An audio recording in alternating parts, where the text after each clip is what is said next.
I work at an amusement park where only half of the actors are actual actors. But do I, though? Should I say I used to instead?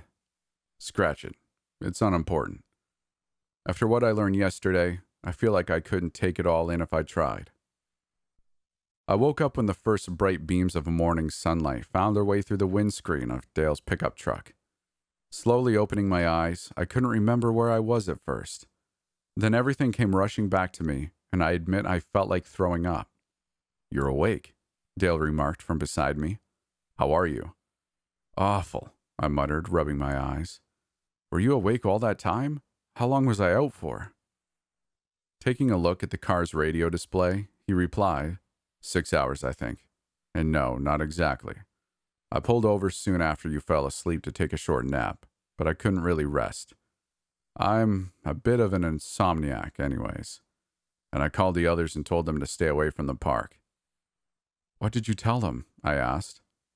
I didn't really explain anything. I just told them not to come in or to leave instantly. Mitchell kind of knows what's up anyways. I had to make an exception for Caroline, though. I told her to rush in the afternoon, ask her question, and then book it. I don't think the laws of the park are in place anymore, but I don't want to take any chances. After all, the pianist is a ticking time bomb, courtesy of Warren, by the way. That guy placed him there as a reminder for me and my folks not to forget about the wild ones. I frowned. "Makes sense," I muttered before once again burying my forehead in my palm. "Are you okay?" "No, feeling kind of dizzy," I replied before perking up. "Wait, did you just say Mitchell knows what's up?" "Yeah, well, not exactly. See, I had to assign actors to everyone, and I figured I could have Mitch keep an eye on you-know-who. I never told him who he actually is and what purpose he fills, but I did tell him to watch him, like intensely. Said it was very important. Also, I asked him to pay special attention to his interactions with you." "What is it that he wants from me anyways?" I hadn't asked him this before, mainly because I hadn't expected him to know, but also because I was slightly afraid of the answer. "I'm not sure, to be honest," my manager answered. "But it's personal." "What do you mean by that? Personal?" "Okay, so when you first came to the park, I noticed that he began to watch you, like pretty much right off the bat. A week or so later, he showed up on my office doorstep and he wanted your name. So I showed him how to spell it. To them, names really do have power, but I'm not certain in what way that counts for humans, so I can't look into his head, you know." "I get that," I muttered. The atmosphere in the car remained tense until we left the highway and entered town. The neighborhood Dale finally pulled into looked suburban and wealthy, with large, colorful houses to either side. We drove along the street for a couple minutes, me staring out of the window in silent awe at the idyllic scenes we passed. There was a couple sitting outside on their front lawn in folding chairs in front of one of the residences. Another had 3 rather alike-looking children throw around a ball between them, and there was a lady sunbathing on the porch of yet another one of these buildings. It looked picture perfect, like something out of a movie. Dale pulled up by a house on the very end of the street. "We're here," he said curtly. We got out of the truck and walked up to its porch. The house was huge. Of course, that wasn't too much of a surprise, but I hadn't expected it to be this pretty. Lush green lawn reached from the edge of the sidewalk all the way up to the porch. The yard held a swing set, a tall tree, and a trampoline. 3 small children were happily jumping around on the ladder, while another one was sitting on the swing. "They're my brothers," Dale told me, looking over at them with a fond smile. As we got closer, he called out to them. The kids immediately stopped their playing and came bounding over to us, gathering around my manager. None of them were even tall enough to reach up to his waist, but they grabbed onto his arms anyways. "Uncle Dale," one of them, a petite blonde girl, greeted him. "Mom didn't tell us you were coming over." "Yeah, well, it's a bit of a surprise visit, Courtney," Dale explained, awkwardly trying to take a step forward with the 4 kids blocking his path. "Sweetie, I gotta talk to Grandma and Grandpa. You guys really have to get out of my way. I'm stumbling. Dallas, can you please not pull on my pants? Thank you." He shot me a pleading glance. I couldn't help but giggle at the sight. Suddenly, the front door was thrown open, and a tall, blond man stepped out onto the porch. He looked around, then spotted Dale and the children. His eyes lit up, and he ran over to us. The kids quickly made way, and he wrapped his arms around my manager and heartily patted him on the back in greeting. "Dude, I had no idea you'd drop by. How are you? Who's the lady?" Dale was looking extremely uncomfortable by now. His face had taken on the color of an overly ripe apple, and he gently attempted to remove himself from the man's embrace. I remember suddenly noticing that they looked very alike. The same sandy hair, the same square jaw, the same brown eyes. "Hey, Dean, I'm fine. Dean, this is Leia, Mr. Scratch's actress. Leia, this is my younger brother, Dean." Dean cracked me a wide smile and shook my hand. "So what are you guys doing here? Everything all right at the park?" His face fell when he noticed Dale's grim expression. "Well, screw me," he muttered. A little later, we were sitting at the table in Dale's family kitchen. Their home was just as pretty from the inside as it was out. I had been thoughtfully introduced to Betty and Rick, Dale's mother and father, as well as to Bridget, Dean's wife.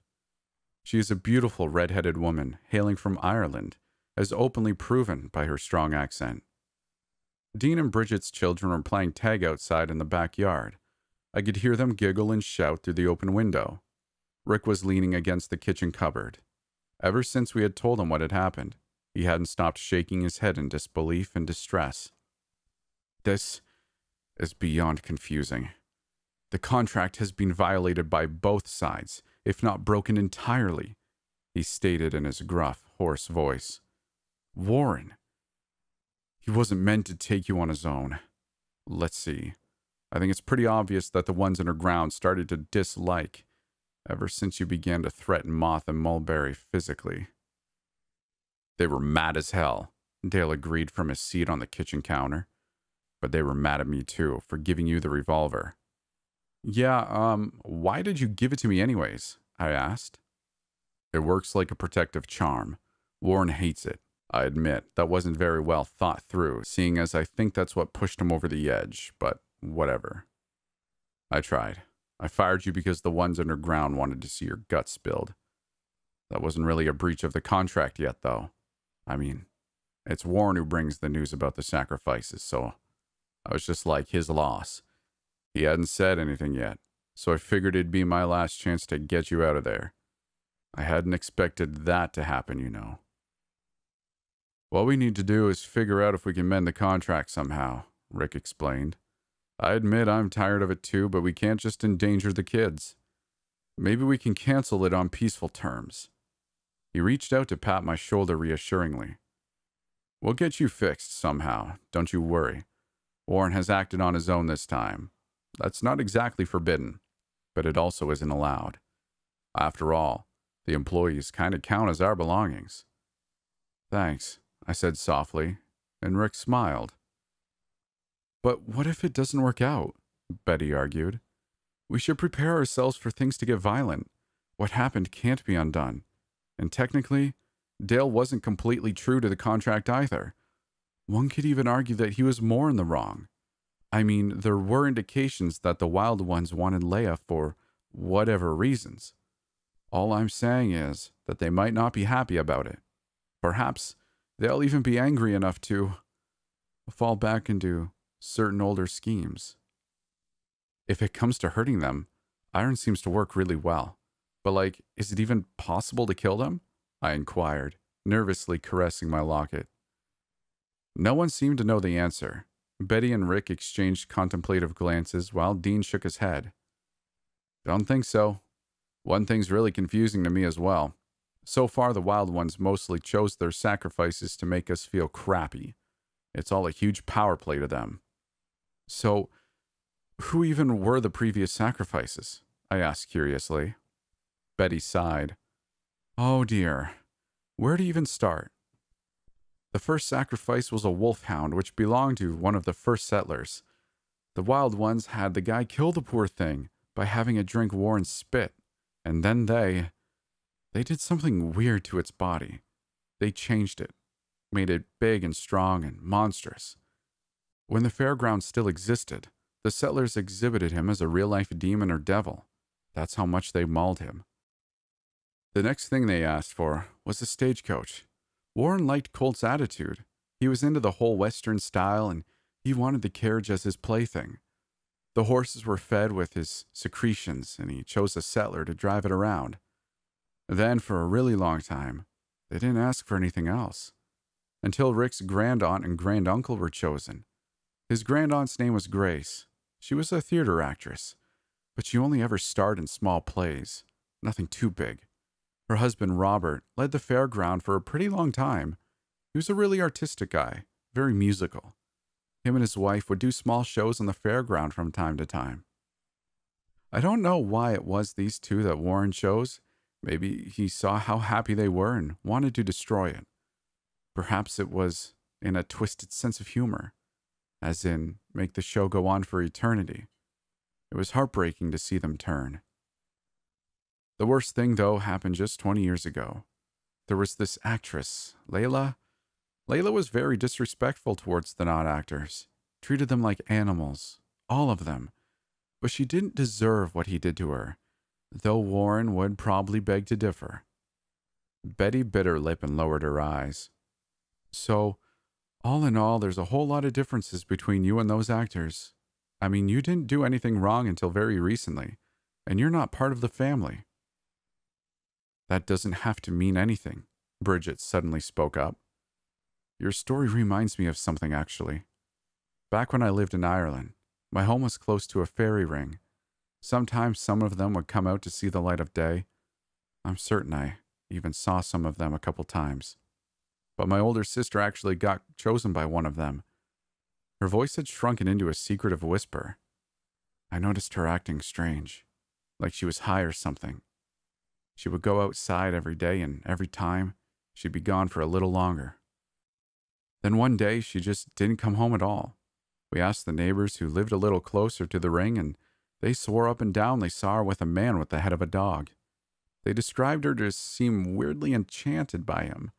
It's obvious that he took her. I haven't seen her ever since. I've read about a ton of such incidents.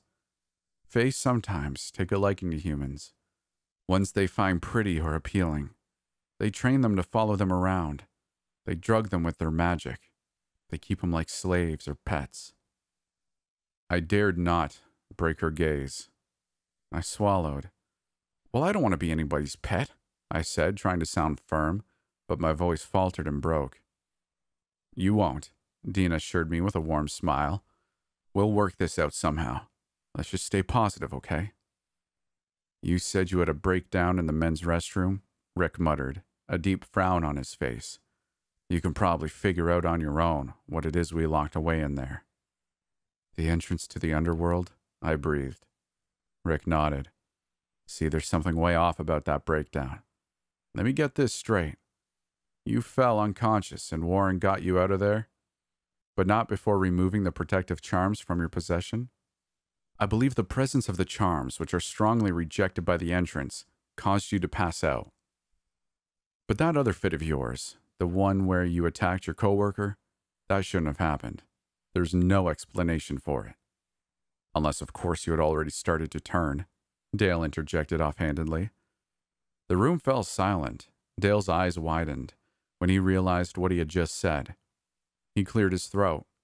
For how long did Darius say you were in there? He didn't specify, I stammered. I felt like throwing up.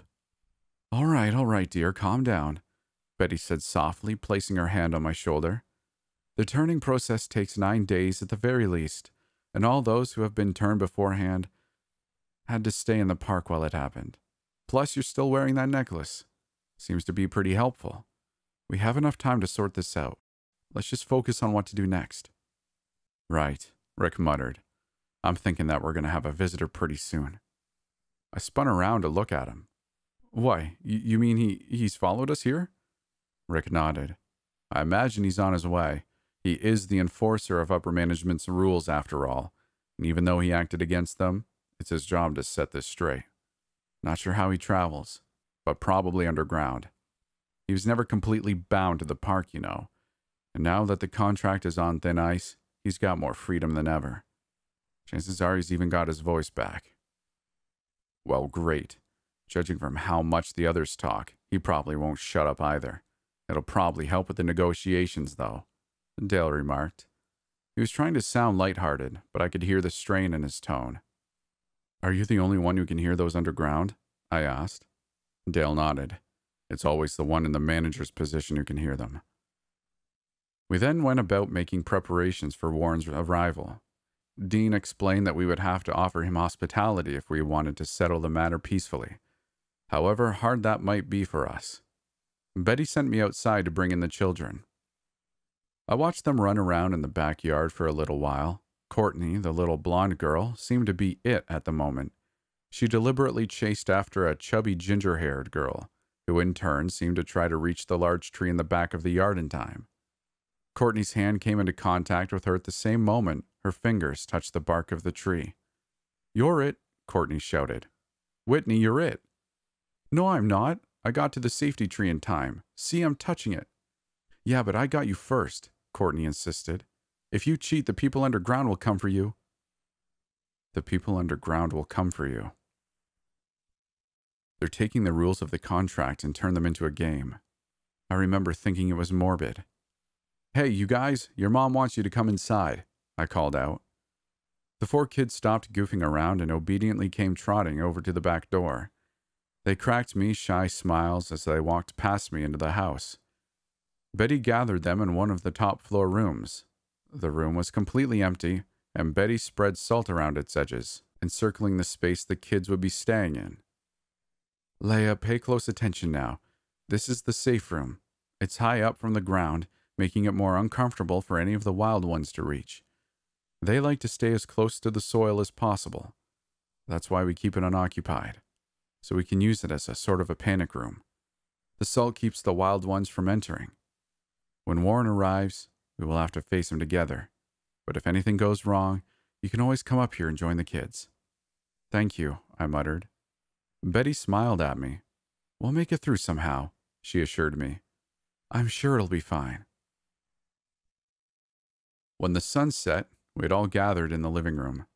Bridget had thankfully allowed me to take a long, relaxing shower using her shampoo and washing gel, which actually helped me to take my mind off of things for about 15 minutes.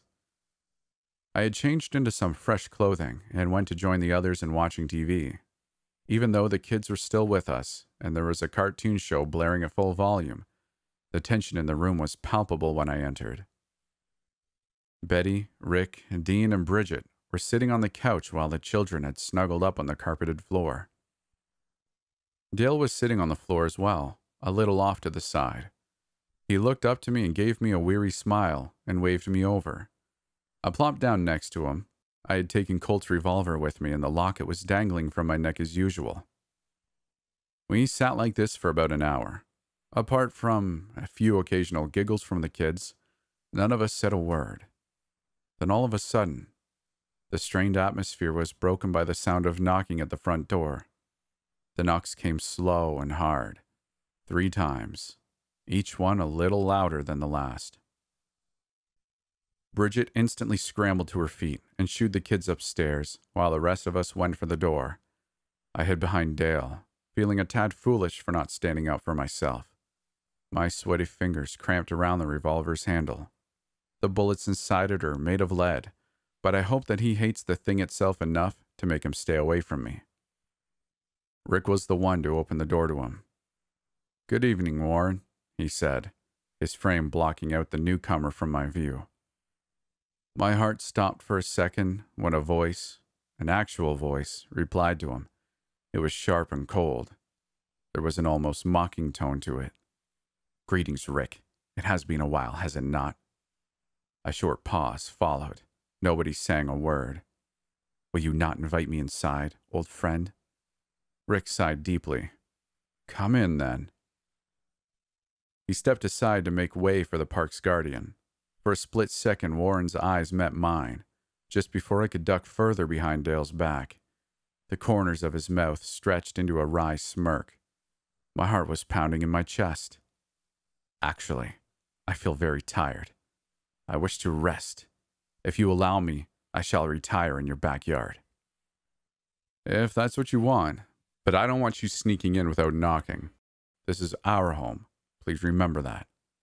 I would never. Right now, I'm lying in bed in the guest room. I'm alone and everything is silent, uncomfortably so. But the worst thing is that there's a window to the backyard. It's right above the bed, and whenever I lift my head, I can see him. He's standing upright in the garden.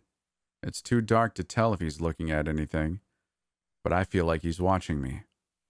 I know he promised Rick not to come in, but that isn't really helping. I'm scared to fall asleep.